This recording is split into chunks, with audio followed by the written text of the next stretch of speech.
A young purple-haired girl named Lady Charlotte recalls being called a prodigy as a child, while a glowing butterfly rests on her finger. Charlotte Luna Myers, daughter of the Viscount, smiles brightly and reaches out, joyfully announcing she's coming.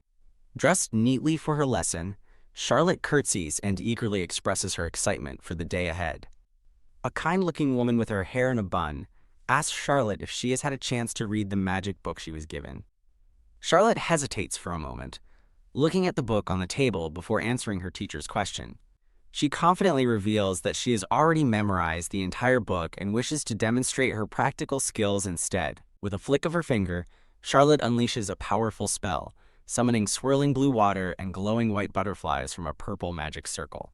Engulfed in a brilliant magical aura, Charlotte focuses intently, shaping a complex spell with her hands. An unseen person is left speechless, questioning in disbelief how a child could possibly wield such incredible magic. The teacher stares in awe at the magical display, realizing with certainty that the purple-haired girl is an undeniable genius. The gossip mill starts to churn as onlookers whisper that Lady Charlotte is exceptionally talented, even more so than her sister, Lady Scarlet. Charlotte's older sister, Scarlet Rosa Myers, is introduced, biting her thumb in frustration as she overhears the praise. Stomp! Scarlet's red shoe hits the ground as she angrily calls out her sister's name. Standing over Charlotte on a garden bench, Scarlet coldly accuses her of getting ahead of herself lately. Charlotte looks up with wide, innocent eyes, completely baffled by her sister's sudden and hostile accusation. Scarlet explodes in a jealous rage, furious that everyone is calling Charlotte a genius and considers her more capable. With a sharp snap, Scarlet dramatically opens her fan, her anger palpable. Leaning in threateningly, Scarlet coldly informs Charlotte that a younger sister's only purpose is to elevate her older sister. She turns away haughtily, declaring that it's completely unacceptable for a younger sibling to outshine their elder. Scarlet firmly plants her feet, reiterating that her sister being more talented is absolutely unacceptable. With a fierce glare amidst a background of roses, Scarlet commands Charlotte to become her supporting role. Charlotte thinks her sister's demand is ridiculous, but internally acknowledges that refusing will only provoke a furious tantrum. She closes her eyes, realizing that arguing with her sister is a hassle that will only escalate into a serious fight. After a final look at her pouting sister, Charlotte concludes that she only has one real choice in this matter. With a quiet, defeated sigh, Charlotte resigns herself to the unpleasant situation. Against a backdrop of gentle foliage, she quietly agrees, promising to do as her sister wishes. Looking up with grim determination, Charlotte formally vows to devote her life to being her dear sister's supporting role. Yawn. Now forced to sit through dull lessons she's already mastered, Charlotte deliberately adjusts her test scores to appear average. Even worrying a 78 might be too high. Her plan works as adults lose interest, and her sister smirks happily. But it creates a new problem. People now see her as unremarkable compared to her brilliant sibling. The cruel whispers continue, as faceless onlookers remark on how unimpressive the younger sister is compared to the elder. Charlotte closes her eyes and tries to convince herself that this public humiliation is a small price to pay for peace at home. As the scene focuses on a butterfly clip in her hair, her true, simple wish is revealed. Her long purple hair flows as she dreams of her future. Her greatest desire is simply to marry an honest, kind gentleman and settle down in a grand, peaceful estate. Looking out a bright window, she imagines her ideal future, a quiet, peaceful life. That peaceful destiny was what she believed awaited her. But her reality is different. At the academy, she sits alone while other students point and identify her only as Lady Scarlet's sister. She is shocked to overhear outrageous rumors painting her as a spoiled child who refuses to study and only got into the academy through connections. Whisper, whisper. The gossip continues right behind her, and she's mortified that she can hear every single word. A male student with gray hair turns as if to speak to her, but seems to hesitate. The moment passes as he and others quickly turn away, pointedly ignoring her and leaving Charlotte to scream internally from frustration and loneliness. She slumps at her desk, feeling the crushing weight of her complete social isolation. Thinking hard, she finds it suspicious for rumors about a newly enrolled student to have spread so widely. She realizes the speed at which the gossip has circulated through the school is unnatural and far too quick. Connecting the dots, she recalls that this gossip was already making the rounds among the upperclassmen. The rumor then systematically trickled down from the older students to the first years via their younger siblings. Staring out the window, Charlotte puts the pieces of the puzzle together in her mind. Alone in a vast, empty room, she questions who could have orchestrated such a rumor campaign and what their motive could be. She asks herself the final, critical question: who stands to gain the most from tarnishing her reputation? A subtle, knowing smile forms on her lips as the answer becomes chillingly clear. Grip, with her hands clasped tightly, Charlotte's expression hardens with cold realization. The answer to her question is simple: Lady Scarlet. Elsewhere, two students gossip about the younger sister, saying she isn't very talented. As they call her spoiled, Scarlet feigns concern for her sister's ability to adapt to academy life. The girls praise Scarlet for being a caring sister despite her busy schedule with the committee. Scarlet smiles sweetly, claiming that a younger sister is always dear to her elder sibling, no matter what. She lets out a soft, pleased laugh, her facade perfectly in place. On the day of the entrance ceremony at Flegel Academy, Charlotte internally panics, realizing she's in trouble. Seeing the assembly notice, she panics even more. Seeing the time is 10 a.m. She checks her pocket watch, confirming she only has 5 minutes left until the assembly. Inside her head, Charlotte is screaming, lamenting that being late would be a lifelong disgrace and frustrated that noble decorum forbids her from running. In reality, however, she maintains perfect noble dignity, walking with forced calmness, despite her inner turmoil. The story flashes back to earlier that morning in her lavish room. Putting on her slippers, she steels herself for another day of playing her dear sister's supporting role. Sigh. With a big stretch, Charlotte gets ready to start her day.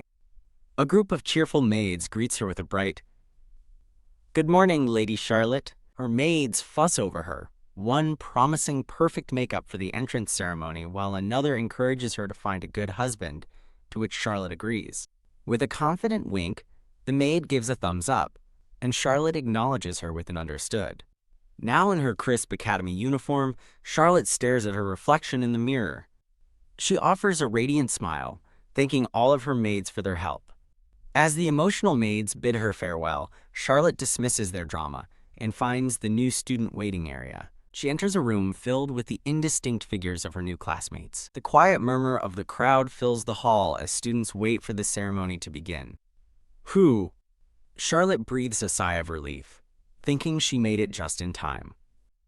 A kind-looking, brown-haired boy approaches with a flower, saying he was worried she'd run into trouble. Flustered by the attention, Charlotte apologizes for making him worry. She explains she had trouble getting ready, flashing back to her maids, panicking outside her door because she wouldn't wake up.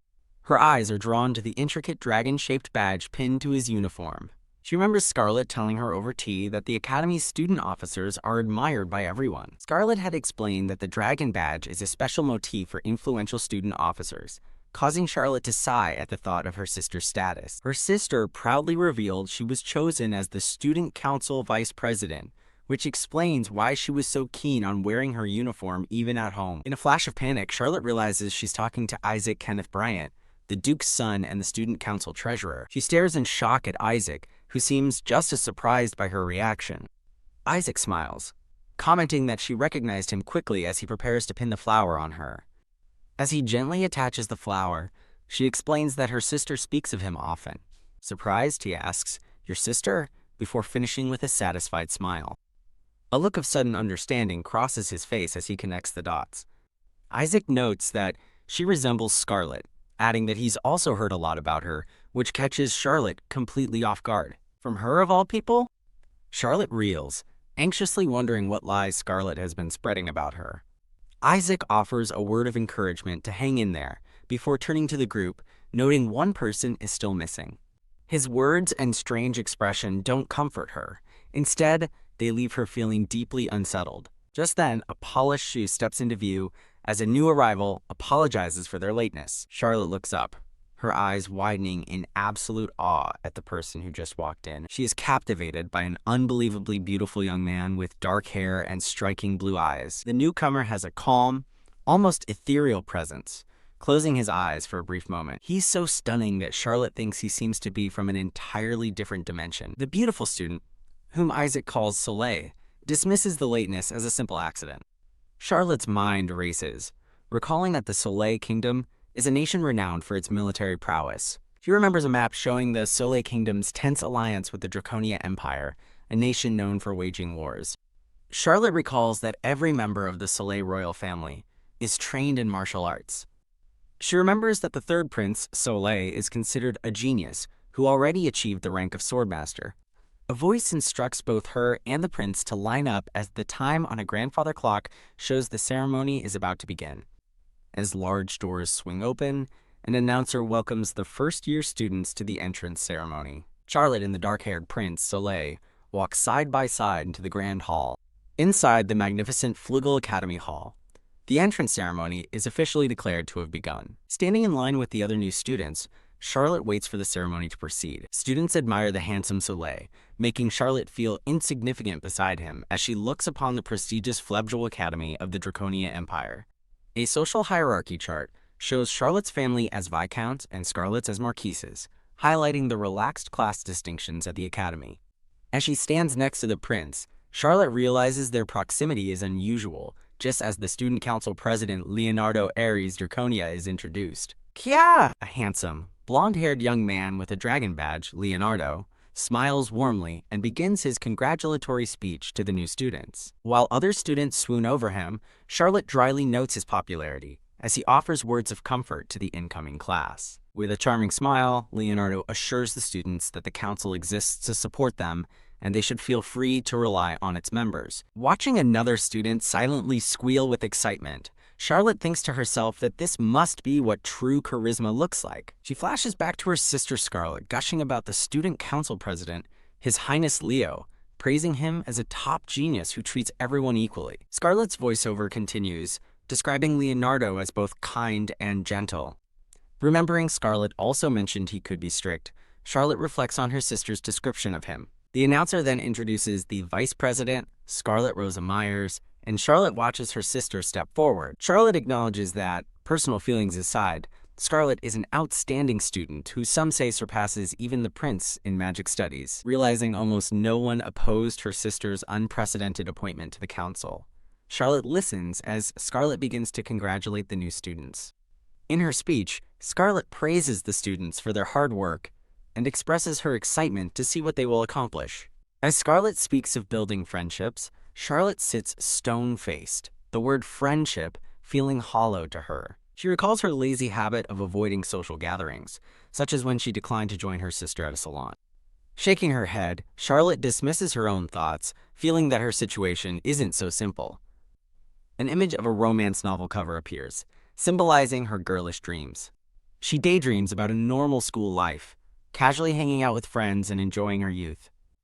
She closes her eyes, wishing for that simple life while also hoping to find a potential fiancé.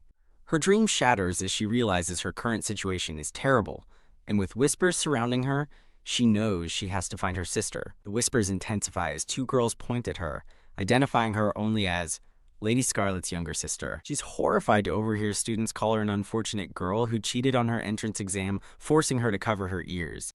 Just then, Scarlet appears from a doorway with a bright smile, calling out to her. Scarlet feigns surprise, her expression wide and innocent. Grabbing her sister's arm, Charlotte declares that they need to talk. Scarlet maintains her innocent facade, asking what her sister wants to discuss.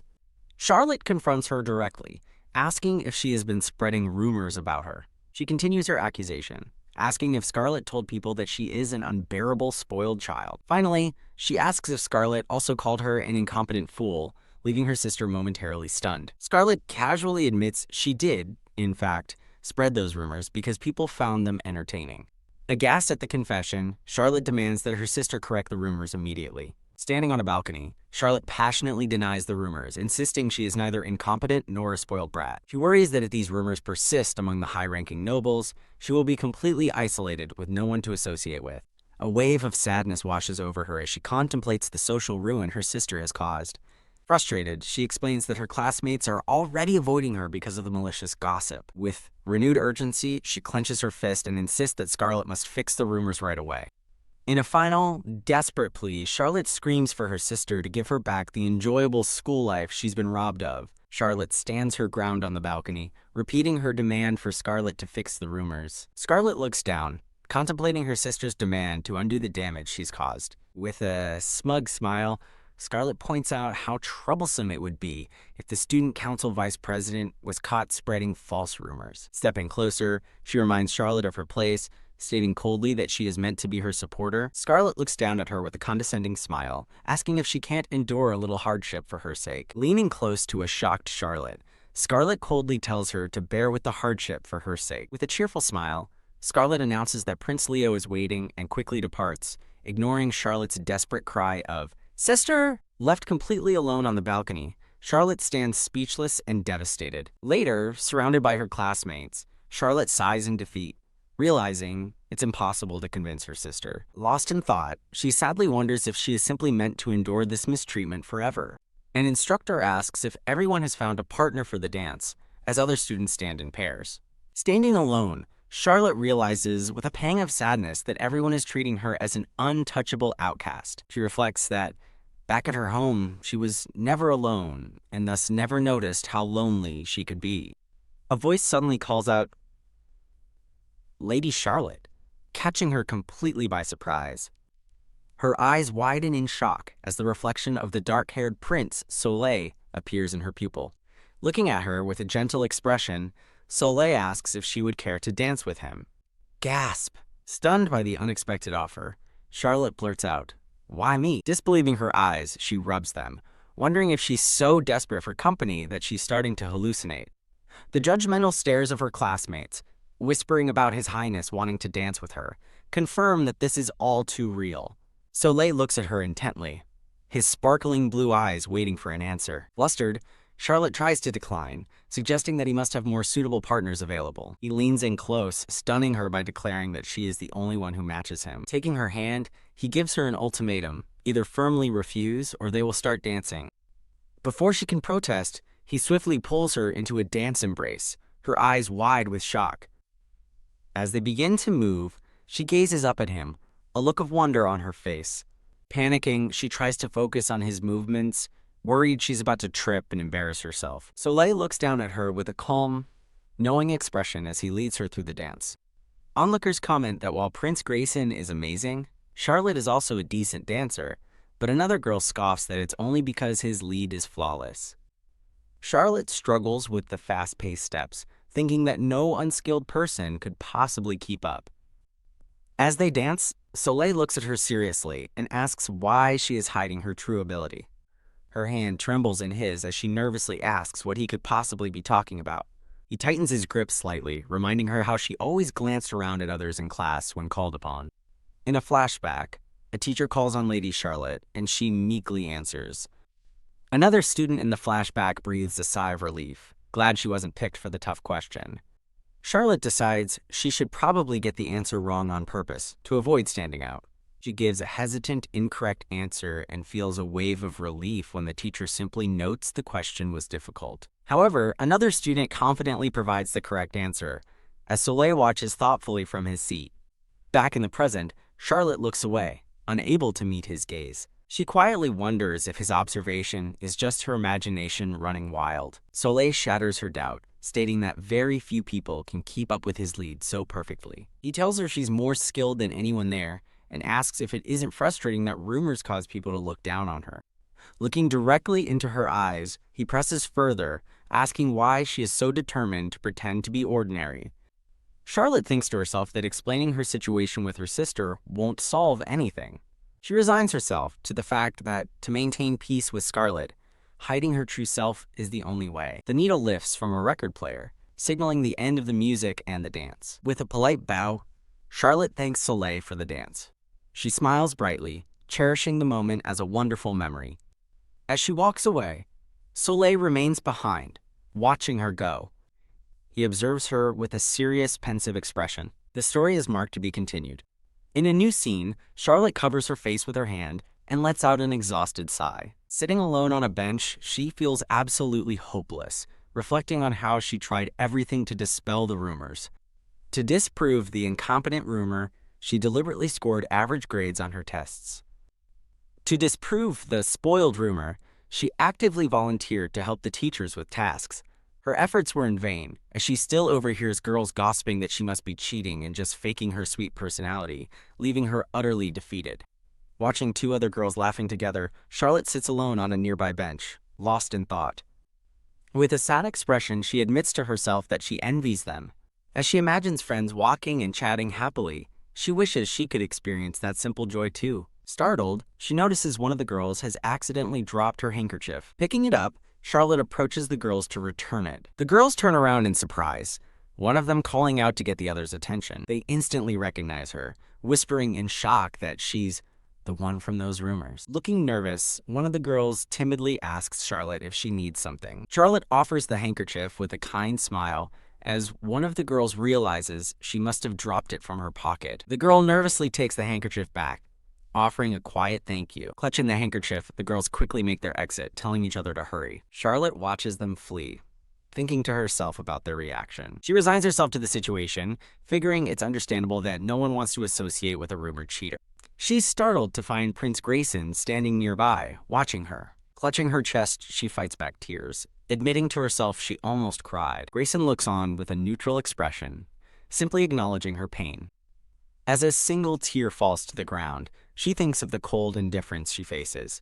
She breaks down, lamenting that she'll spend the next 3 years alone, without friends or a suitor, as everyone avoids her. She flashes back to Grayson, the only person who spoke to her, in the intense moments they shared. Determined, she rejects her miserable fate, thinking, No. With tears in her eyes, she looks up, refusing to give in to despair. Remembering Grayson asking if she was frustrated, she screams in her mind that of course she is. Taking a breath, she admits that no one would listen even if she tried to deny the rumors. She grimly acknowledges that she and her sister Scarlet hold completely different levels of influence. Looking toward a bright, sunlit sky, she reflects on her current path. With a single tear still on her cheek, she stares forward with newfound determination. She takes a powerful step forward, splashing through a puddle with resolve. Finding him again, she nervously calls out to Prince Grayson. He turns with a cold expression, asking what she wants. Though his voice is cold, she steels her nerves, knowing she has to say what's on her mind.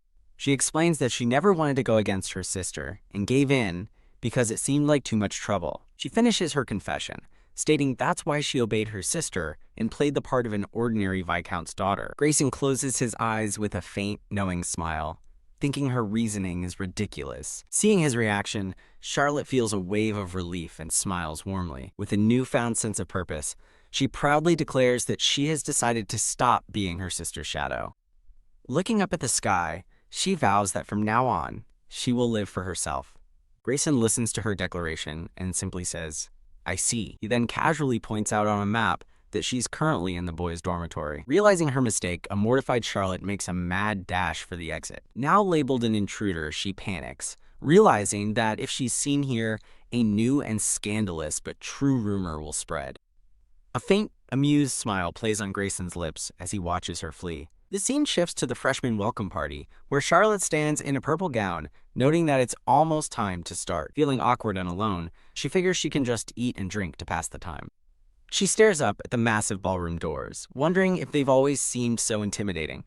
In a cute chibi form, she pouts with her arms crossed, overwhelmed by nervousness. Shaking off her hesitation, she decides there's no use complaining and reaches for the door. She freezes, her hand hovering over the handle as she recognizes a familiar voice from inside. Her eyes widen in surprise as she realizes it's His Highness, Grayson, who stands resplendent in his formal attire. Peeking from behind the door, she wonders what he could possibly want. She worries that His Highness wants to talk about the time she accidentally wandered into the boys' dorm. To her utter shock, Grayson suddenly bows before her. He looks up at her, his eyes sparkling with a serious question. Completely stunned, Charlotte covers her mouth, unable to process what's happening. Her mind races as she wonders if he's actually asking her to be his partner. She begins to refuse, thinking that partnering with him would draw far too much attention. But then she remembers her vow not to run away from challenges anymore. With renewed determination, she concludes that this must be a test from the prince. She reaches out her hand and quietly agrees with a simple yes. Taking his hand, she formally accepts, telling him she would be honored. Eek. He gently brings her hand to his lips for a princely kiss. Looking up at her with a gentle smile, he expresses his gratitude. He carefully leads her by the hand toward the ballroom doors as she thanks him. As they enter the grand ballroom, she lets out a gasp of awe. She marvels at the extravagant party, noting it's far grander than anything a lower noble could host. As they walk in together, they immediately become the subject of hushed whispers. Everyone's attention shifts to the stage where the Duke's daughter, Amelia Candace Dursley, gives the opening toast. An onlooker remarks that since Amelia is giving the toast, she must have ranked first in the entrance exam. Charlotte notes that Amelia is one of the few students who doesn't avoid her, but suspects she's just trying to verify the rumors. Amelia raises her glass, wishing everyone a wonderful evening. 3 wine glasses clink together as the guests shout, "Cheers!" Grayson looks at his glass in disappointment, realizing he's been served grape juice instead of alcohol. Noticing his displeasure, Charlotte wonders if he's an alcohol enthusiast. She tries to change the subject by pointing out the delicious roast beef, to which he simply responds, "Meat." An orchestra conductor raises his baton, signaling the start of the dance music. As he takes a bite of food, Grayson notes that it's time for the first dance, making Charlotte nervous. A voice announces that Amelia Candace Dursley should step forward to the center. Amelia smiles gracefully as she begins to dance with her partner. Charlotte admires the top student's elegant dancing, just as an announcer calls Grayson to the center, catching her by surprise. Grayson informs a stunned Charlotte that since he ranked third, she is his designated partner and must dance well, a fact no one bothered to tell her. Accepting her fate, she steels herself and gets into position for the dance. With a confident smile, she begins to dance with him. 2 onlookers comment that Lady Charlotte is dancing well, though one scoffs that it's only because the prince is a flawless lead. The second girl hesitates, adding a tentative "but." As the couple twirls gracefully across the floor, the girl finishes her thought, admitting their dance looks wonderful. A brown-haired girl in the crowd watches them with a blush, thinking they look beautiful. Grayson and Charlotte gaze deeply into each other's eyes as they dance. The crowd watches in awe, 2 faceless girls clapping with delighted smiles. Grayson watches Charlotte's surprised expression with a thoughtful look. He notes that her reaction to the cheers makes her seem just like any other girl. He finds it hard to believe this is the same girl who followed his lead so perfectly, causing Charlotte to blush at the praise. The narrator reflects that, in that moment, Lady Charlotte looked truly beautiful. Charlotte looks up, a silent question in her eyes. The magical night spent being escorted by the Prince of the Soleil Kingdom officially comes to an end. Back in the classroom, Charlotte sits alone, acknowledging she's still a loner but feeling that something has changed. Surrounded by a fiery aura of determination, she declares that from now on, she's going all out and won't hold back. A woman with brown hair and a witch's hat introduces herself as Bianca Weiss-Bryant, their magic studies instructor. With a warm smile, she tells the class she looks forward to teaching them for the next year. Charlotte thinks the instructor looks familiar and tries to place the name Bryant. Bianca reveals that the student council treasurer is her younger brother, but she warns the hopeful students that she won't be introducing them. Charlotte listens quietly as her instructor, Bianca, begins the first magic lesson by outlining the 4 basic types of magic. The first type of magic, sorcery, is illustrated with an intricate glowing magic circle. The lecture continues, describing, quote, magic, using incantations and summoning, which borrows power from spirits. Bianca explains the final type, prayer magic, is unusable by anyone in the country, so she will only be teaching the other 3.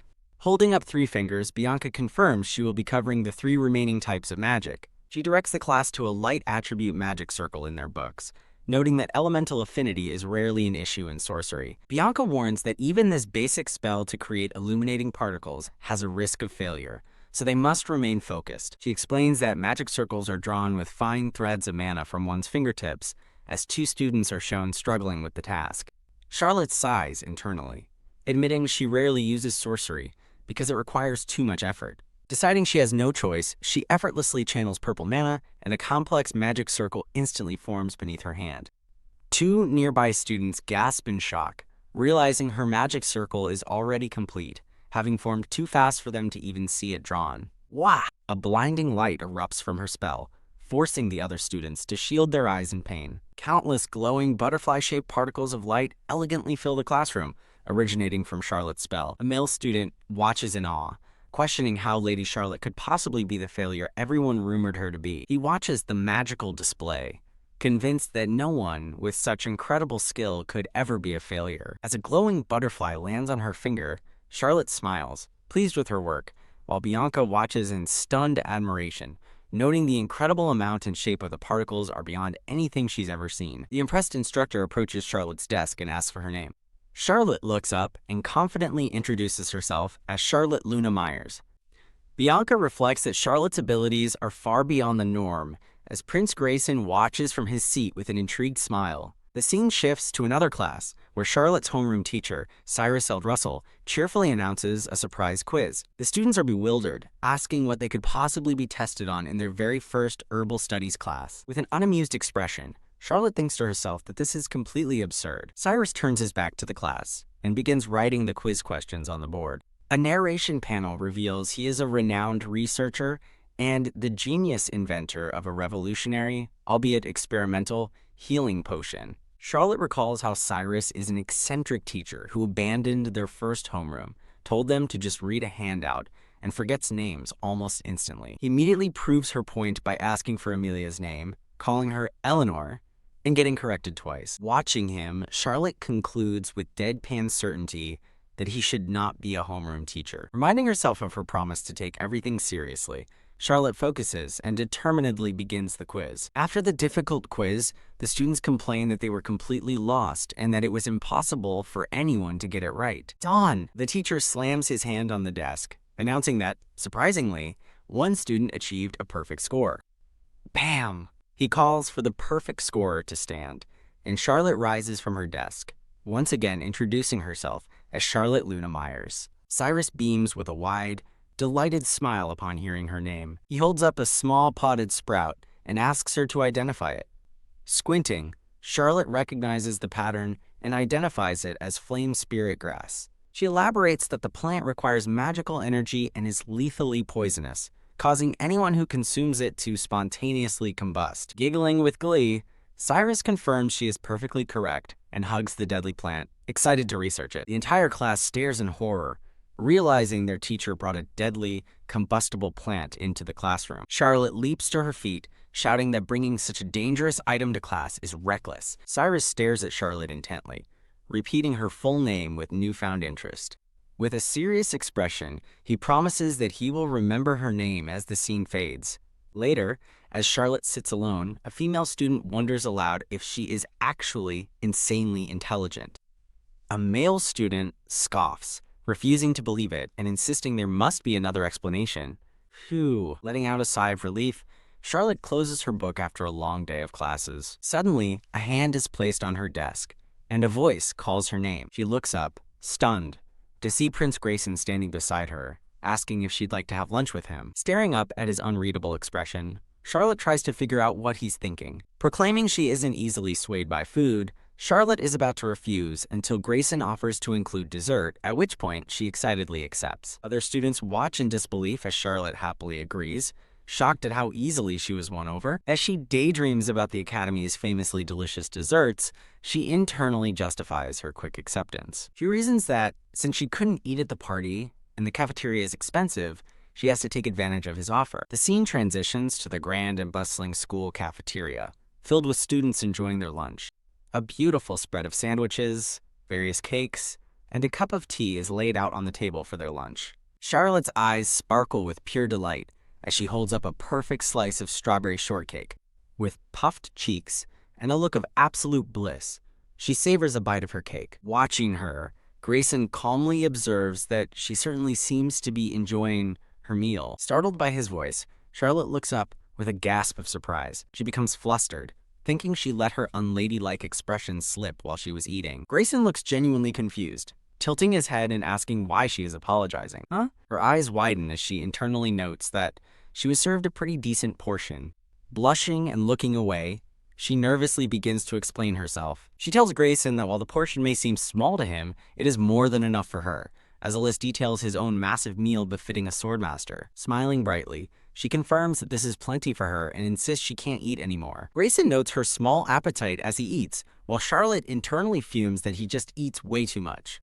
After her drink is finished, leaving only a glass of ice, she has a sudden realization. As Grayson daintily wipes his mouth, she concludes this must have been the real reason he invited her to lunch. Sitting together on a bench, she admits that while being the center of attention is refreshing, she's still not used to it. She smiles, confessing that seeing people's perceptions of her slowly change makes her a little happy. With his eyes closed, Grayson listens quietly and simply acknowledges her feelings. He then brings up her magic from class, mentioning how shocked the professor seemed to be. Using diagrams, Charlotte explains that her magical energy has an exceptionally high mana concentration, which is likely what surprised her instructor. Grayson praises her incredible skill and speed at constructing magic circles, but she admits she rarely uses it because it's a hassle. His interest piqued, he asks what kind of magic she usually uses, guessing word or summoning magic. After a moment of thought, Charlotte smiles and says she supposes she uses word magic. Grayson accepts her answer as Charlotte internally admits it's not a lie, but feels guilty for keeping her true abilities a secret. Ho ho! She covers her mouth and lets out a small, refined laugh. A nearby clock indicates it's time to go, as a voice suggests they should head back to class soon. Walking through a grand hall, Grayson informs her the afternoon session is for committee assignments and asks if she has a preference. After some thought, Charlotte suggests the library committee, thinking it sounds like fun. She then turns to ask Grayson about his choice for a committee. To her complete shock, he states he's aiming for the disciplinary committee as a shining shield emblem appears.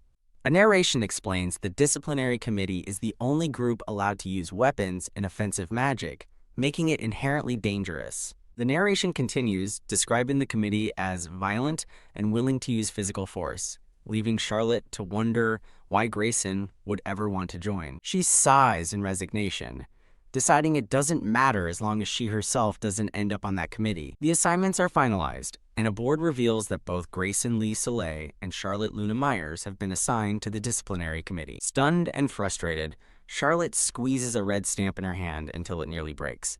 Emilia dismisses the class for their first committee meetings, leaving Charlotte to stand in place and let out a long, agonized groan. As she tries to sneak away, Grayson calls out from behind her, asking where she thinks she is going. He points her in the right direction, teasingly asking if she's trying to get lost. She reluctantly follows, telling herself to stop sulking. Grayson pushes open the heavy doors to the disciplinary committee room. A blinding streak of golden energy erupts from the room, catching both of them by surprise. Reacting instantly, Grayson shouts, "Barrier!" and throws up a protective shield to block the blast. What? Charlotte stares in wide-eyed shock from behind the magical shield. What the? The energy blast continues, a swirling vortex of multicolored light. The chaos subsides, leaving a small pink ball bouncing on the floor as the two try to understand what just happened. Hiya! An unseen attacker yells as a wooden sword swings down toward Grayson's head. With calm precision, Grayson catches the wooden sword, with his bare hands just inches from his face. Gah! The red-haired attacker cries out in pain and shock as Grayson easily disarms him. The boy collapses onto the floor, utterly defeated. Grayson, now holding the sword, coolly criticizes the fallen boy's technique, telling him his swing was way too wide. A silver-haired girl holding a riding crop smiles brightly, praising the outcome as a good one. She commends Grayson for blocking her shot and dodging Gerard, as two other downtrodden first-years stand behind her. The red-haired boy, Gerard, holds his head in frustration, complaining that this isn't funny at all. Wincing in pain, Gerard shouts at the silver-haired girl, calling her chairwoman. The silver-haired girl smiles and introduces herself as Dina Holly Hayes, head of the disciplinary committee. Gerard cheerfully introduces himself as the vice chair, admitting he's just a commoner. A purple-haired girl announces that, since everyone is present, the meeting can begin. Gerard seriously explains that the committee's main duties are patrolling the school and overseeing events. The purple-haired girl reads a document and is shocked by the 2-hour patrol time. Looking up from his seat, Gerard smiles faintly. Gerard states that they must handle any problems they find, and any resulting tardiness will be overlooked. Gerard explains the rules. Give a warning first, minimize injuries, and maintain appearances with nobles. Dina tells him he's being too blunt.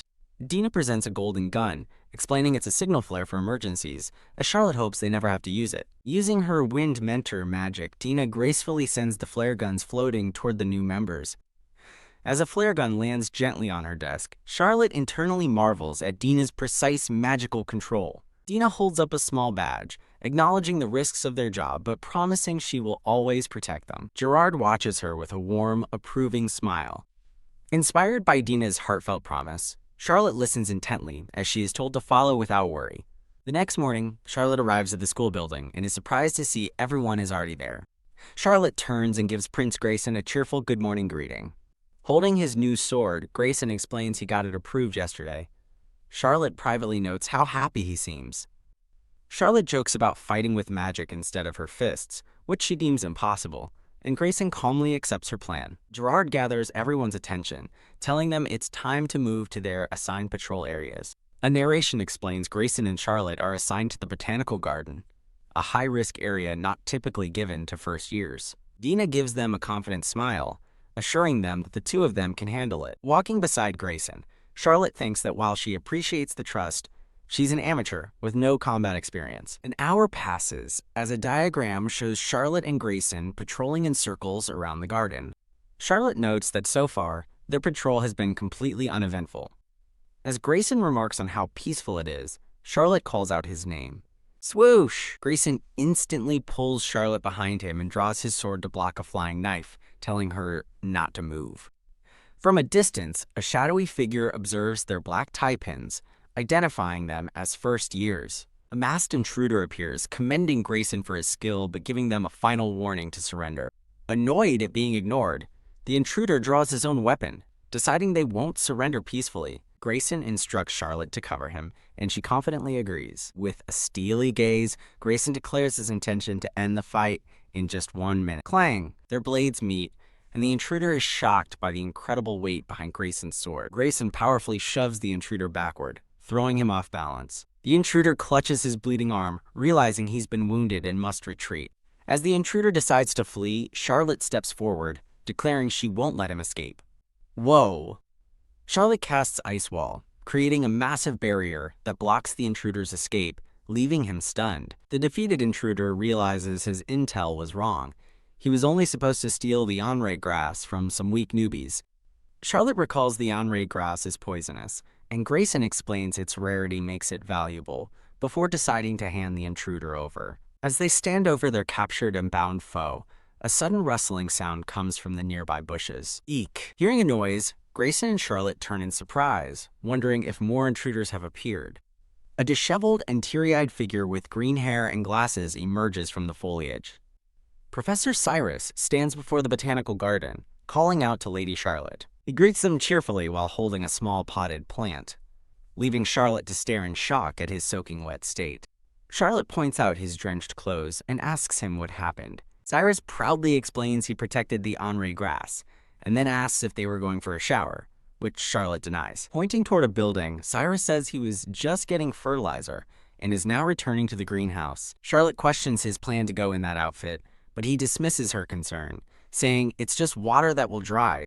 Puzzled by his strange logic, Charlotte questions if he's cold or acting appropriately, finally wondering if she's the weird one. Seeing Prince Grayson's troubled expression, Charlotte decides she can't just leave him like this. She gathers a swirl of glowing purple magic between her fingers. A vibrant magic circle erupts at Professor Cyrus's feet, catching the plant-holding man by surprise. Orbs of water are magically pulled from the back of his drenched coat. After successfully separating the water from his clothes, Charlotte summons a small flame to complete her spell. Whoa! Professor Cyrus stares in awe as another intricate purple magic circle materializes before him. A pleasant breeze swirls around him as he notes the use of wind magic, remarking how nice it feels. Now completely dry, Professor Cyrus happily thanks Charlotte, calling her magic truly impressive. He then asks if she can also create a magic circle for extinguishing fires, and she begins to agree. With a madly gleeful smile, Cyrus reveals his experiment, to test if eating Anre grass causes spontaneous combustion. Horrified, Charlotte asks if he's going to eat it, but he clarifies he plans to feed it to bugs, not himself. She calmly informs the professor that even if he tries to use her magic circle, it won't activate for him. Cyrus cheerfully admits he hasn't memorized any magic formulas and was hoping to copy hers since he can't make them. Charlotte finds it unbelievable that a teacher lacks such basic knowledge, but accepts it as typical for Professor Cyrus. Smiling, she creates the fire-extinguishing circle and tells him to copy it within the hour, as his hand touches the mana threads. As thanks, Professor Cyrus leans in extremely close to offer her some useful information, making her flinch. He whispers a warning, revealing that a proficiency test is being planned for her soon. With a subtle, confident smile, Charlotte takes in the news. She coolly states that it's not a problem and declares she will undoubtedly pass the test. Pleased with her confidence, Cyrus smiles and says, "That's the spirit." In a classroom, an instructor with a witch's hat begins a lesson on word spell magic. The instructor announces that the students will be participating in a defense-offense game. A diagram explains the one-on-one match. Players must attack or defend a target piece, switching roles after each round to win two. Charlotte nervously anticipates the event. Realizing this is her first practical battle exercise, she turns to the match table to discover the identity of her opponent. The instructor directs the class to the match table as Charlotte understands she is being tested. Determined, she resolves to meet the professor's expectations. Charlotte turns to another girl, formally stating that she looks forward to their match. Her opponent is revealed to be Lady Amelia, who agrees with a smile. Using Win Mentor, the instructor sets up the match, explaining that Charlotte will be the defender for the first round. As the chess pieces land in place, the match is declared to begin. Amelia instantly casts a fireball, impressing Charlotte with her speed, but she prepares her own spell. The fiery projectile soars directly toward the white king piece on the table. With a magical flash, Charlotte confidently declares she's even faster, protecting the piece. Crack! Amelia's wind cutter strikes Charlotte's barrier, causing a small fracture to appear on the shield. Surprised, Charlotte notes with a bead of sweat that her barrier has been cracked. Amelia is equally shocked, stating that she had even reinforced her attack significantly. Charlotte quickly deduces Amelia's smart move, firing a second, more powerful fireball to overwhelm the initial barrier's defenses. Amelia mentally marvels at the strength of Charlotte's shield, created using only beginner-level magic. Conceding defeat, Amelia admits she cannot break the barrier and would lose even if they switched roles. The crowd murmurs in disbelief, shocked that Lady Amelia lost and questioning if Charlotte's victory is real. Amelia's supporters angrily accuse Charlotte of cheating and demand she admit her supposed crime. "Silence, you fools!" Amelia shouts, defending Charlotte as a talented person she herself recognizes. She fiercely declares that she will not tolerate any insults against Charlotte, silencing her stunned friends. Amelia turns and sincerely apologizes to Charlotte, explaining her friends only acted out of concern for her. Flustered, Charlotte waves her hands and insists it's fine and not to worry about it. Amelia kindly insists on making it up to her, offering her help whenever she might need it. Charlotte gratefully accepts as Grayson watches their exchange from the crowd. The next morning, two of Amelia's friends cheerfully greet Lady Charlotte. A short-haired girl in a military-style uniform rushes up, enthusiastically wishing her a good morning. Internally, Charlotte is overcome with emotion, realizing Amelia's friends are actually talking to her. She then asks what martial arts class entails, a question her new friends admit they don't have an answer to. Thump, thump, thump! A sudden, loud sound startles Charlotte, who looks around in alarm as a horse gallops toward them, panicking the other students. Seeing the out-of-control horse, she worries that someone is going to get hurt. Deciding to take action, Charlotte resolves to first give the charging horse a warning. As she prepares to cast a spell, one of her friends urgently calls out, telling Lady Charlotte to wait. Grayson calmly explains that the rider is Professor Nigel, the martial arts instructor, leaving Charlotte confused. Nay! With a dramatic leap, Professor Nigel jumps off the galloping horse, shocking Charlotte. The long-haired professor lands gracefully, affectionately petting his white horse and praising her as Queen. He turns to Charlotte and apologizes for mistaking her for an intruder. Professor Nigel then commends her, noting that she was only trying to protect her classmates, which is praiseworthy. He then smugly wonders how anyone could guess he's a martial arts teacher when he's so stunningly handsome. With a confident wink, he concludes it's no surprise she mistook him for someone else. Charlotte and the other girls think in unison that it was going so well until his narcissism kicked in. He formally introduces himself as their instructor, the head of House Carter, and the cousin of Professor Cyrus L. Russell. What? This final revelation sends a wave of collective shock through the students. Ha ha ha, Charlotte laughs, finally understanding why his mannerisms felt so familiar. He's just like Professor Cyrus. Professor Nigel explains that the class offers two choices, horseback riding and swordsmanship. Charlotte considers her options, relieved they don't have to decide right away. Her friends voice their apprehension about swordsmanship, finding the idea of training with the men intimidating. Excited by the rare opportunity to interact with horses, Charlotte enthusiastically announces she's choosing horseback riding and moves to join the group. However, Grayson steps in, telling Lady Charlotte that she's with him, as he'll personally oversee her training. Huff huff. He reminds her how out of breath she was during their patrol rounds, and she gulps at the memory. Flustered and reluctant, Charlotte stammers, But... Internally, she whines that exercise is a hassle when they have magic, picturing her usual self leisurely reading with cake and tea. Realizing he's right about her poor physical condition and the exam rules, she relents and agrees to his guidance. He immediately announces an actual fight, explaining they'll be paired for one-on-one duels using wooden swords and support magic. Charlotte deduces that magic is likely allowed to balance the physical strength differences between students. Professor Nigel smiles, announcing the start of the first match. A dark-haired student with his hair tied back points at another boy and declares, "You're up." Professor Nigel then selects Charlotte as the opponent, leaving her to wonder in panic why she was chosen. Grasping the wooden sword, she worries about her opponent. Her opponent is Daniel Evan Collins, who boasts he'll win in one strike. Charlotte believes a complete novice like her has no chance. As the professor orders them to take their stances, Charlotte nervously grips the sword, admitting she's never even held one before. She glances over, noticing that Daniel is smirking at her. "Begin!"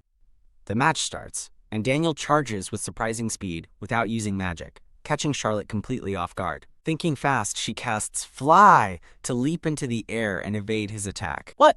Using his forward momentum, she steps on his head to vault over him, leaving him stunned. Gua? Landing behind him, Charlotte uses boost magic to enhance her body and closes the distance for a counterattack, following her plan perfectly. She swings her sword hard, striking Daniel, who underestimated her. She declares her victory, hoping she didn't hit him too hard.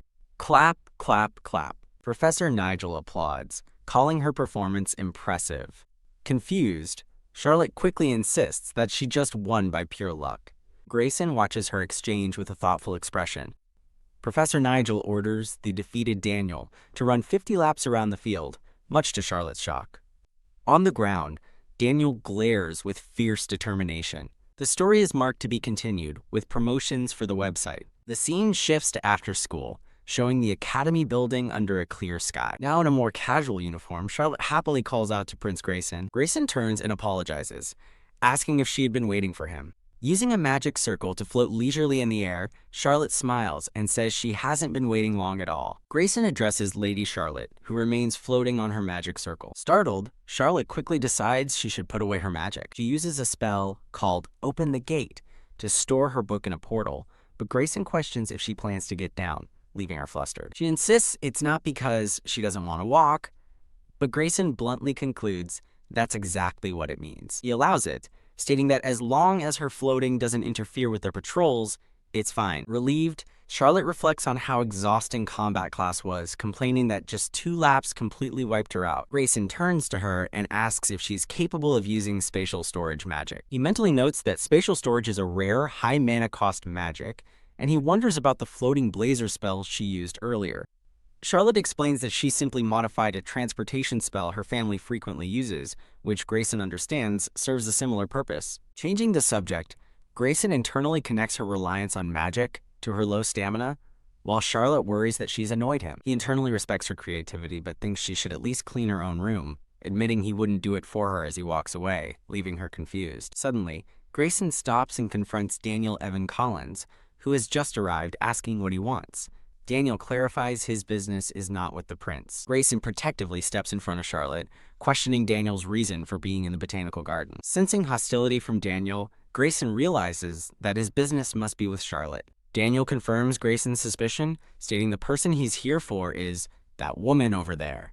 Resigned, Charlotte realizes she knew this was coming, as Grayson steps forward to confront Daniel. Grayson questions what business the son of a prestigious family could have with a Viscount's daughter, but Daniel deflects. Enraged, Daniel shouts that a nobody Viscount's daughter defeated him using a cheap trick and demands she apologize immediately. He demands she publicly admit to winning with underhanded tactics, while Charlotte calmly thinks that this confrontation is exactly what she expected. Grayson coolly points out that magic was allowed by the instructor, and she broke no rules, but Daniel insists a sword duel should rely on swordsmanship alone. Grayson dismisses his argument as a personal opinion, stating that forcing his beliefs on others is wrong.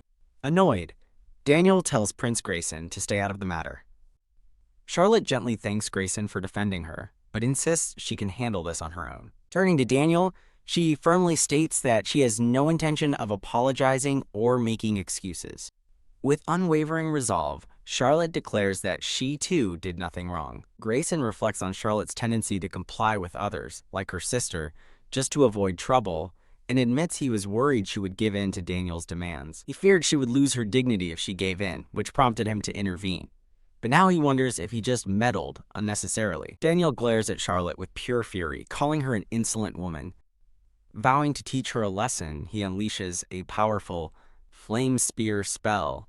Shocked that he would use fire magic in the botanical garden, Charlotte issues Lord Daniel her first and final warning. She orders him to dispel his magic and surrender, promising to be generous if he complies, but he scoffs at the idea. As Daniel unleashes his attack, Charlotte calmly casts Surround Barrier, trapping the fiery projectiles within a magical prison. Grayson analyzes her brilliant tactic. She encased the fire in a vacuum to suffocate it, avoiding a dangerous steam explosion and minimizing collateral damage. He whispers that her move was impressive, and Charlotte, overhearing him, replies that she is honored. Daniel stares in disbelief, shocked that she so easily nullified his intermediate-level spell. He refuses to accept his defeat at the hands of a mere Viscount's daughter, convincing himself it must have been a trick. Determined to prove his superiority, Daniel begins chanting a new spell, Black Flame Purgatory, summoning shadows that consume darkness. Recognizing the long incantation for advanced magic, Grayson decides to act, drawing a golden magical gun as he realizes Daniel is serious. Realizing he must stop the spell's activation quickly, Grayson resolves to sever Daniel's wrist before he can complete the incantation. Casting Boost on himself, Grayson lunges forward with incredible speed to intercept Daniel.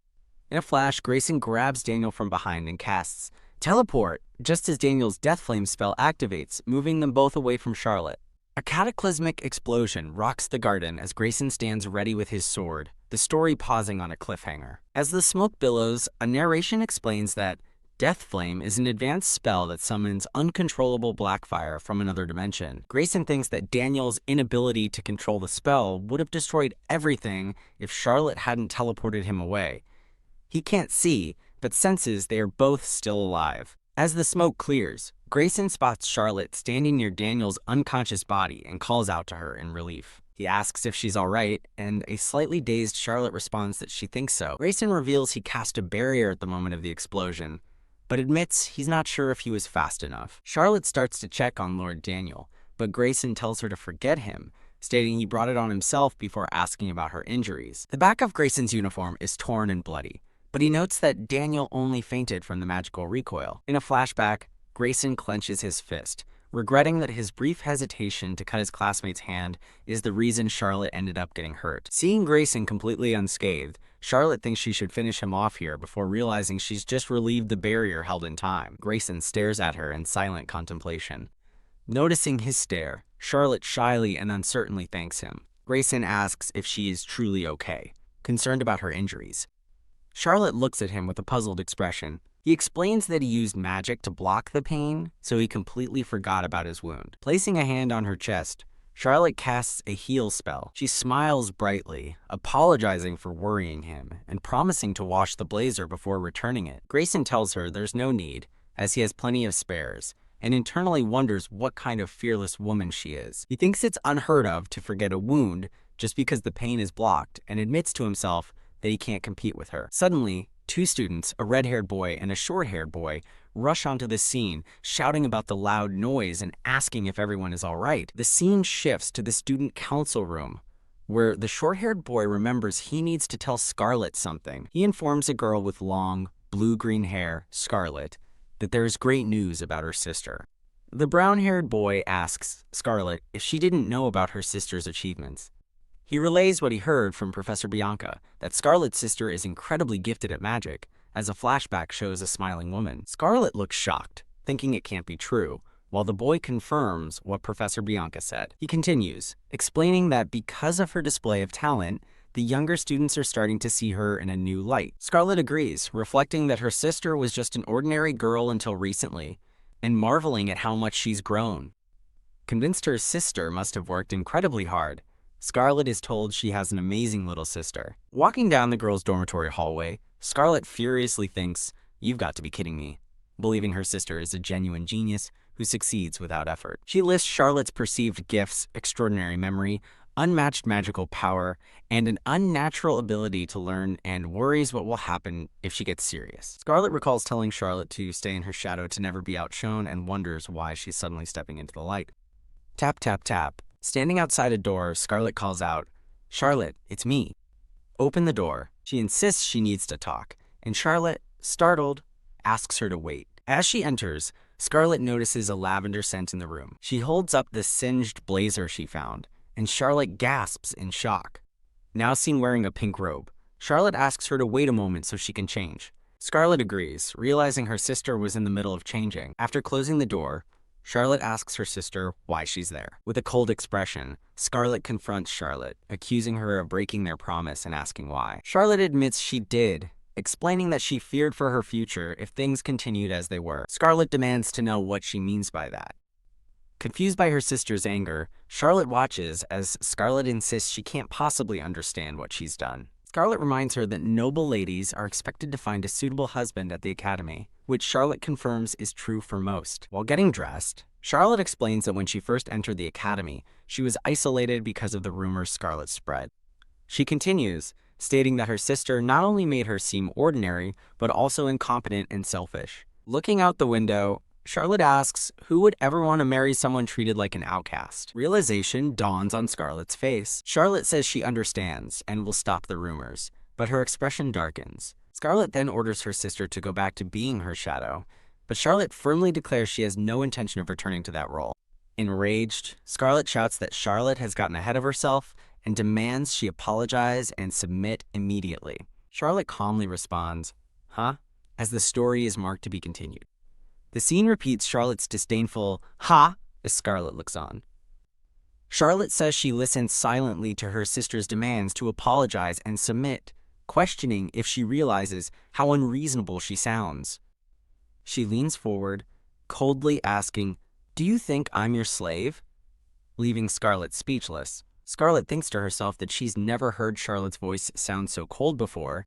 With her arms crossed, Charlotte points out that her sister has never once apologized to her. She accuses Scarlet of constantly forcing her own demands on her without ever admitting her own faults, causing Scarlet to gasp, unable to argue back. Realizing it's always felt natural not to apologize to Charlotte, Scarlet listens, as Charlotte declares she refuses to be bound by her any longer.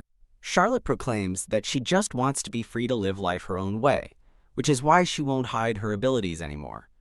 With a peaceful smile and closed eyes, Charlotte resolves to live for herself from now on. Scarlet cries out in protest, clutching her uniform in distress. Turning away, Charlotte coldly tells Scarlet she crossed the line first and has no right to argue back as magic glows from her hand.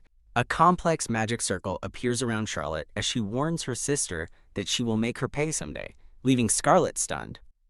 As the purple magic circle glows brighter, Charlotte says, "Well then." Scarlet shields her eyes from a blinding flash of light, shouting as she casts a barrier spell. Still shielding her face from the intense light, Scarlet hears Charlotte's parting words, "Goodbye." The scene shifts to the exterior of the girls' dormitory, with a thought bubble questioning the commotion. Standing alone outside, Scarlet wonders in disbelief how her sister can now use teleportation magic.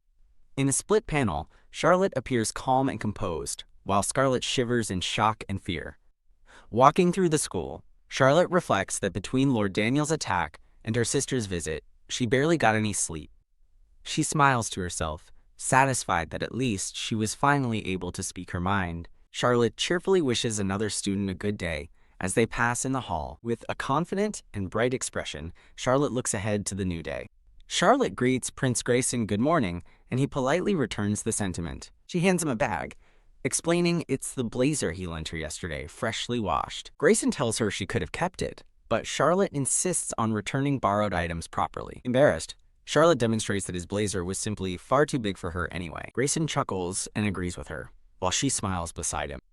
Grayson's expression shifts as he recalls an important matter.